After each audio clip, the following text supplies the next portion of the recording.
how to create poster in Canva. So first, go to Canva, and then you can just begin creating your poster in two ways.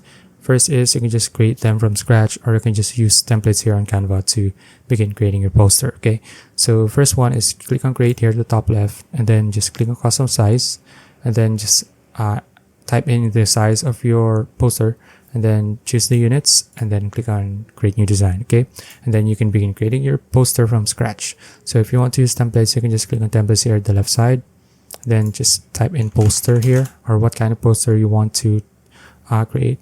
So here there are a lot of templates here in Canva. You can just select any one. So let's say I like this one, click on that, and then click on customize this template.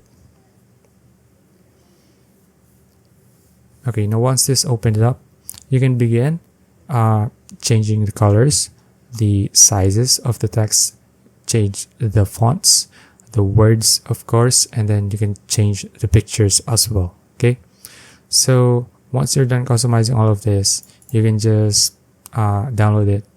Alright, so you can also add text here if you're not satisfied with this.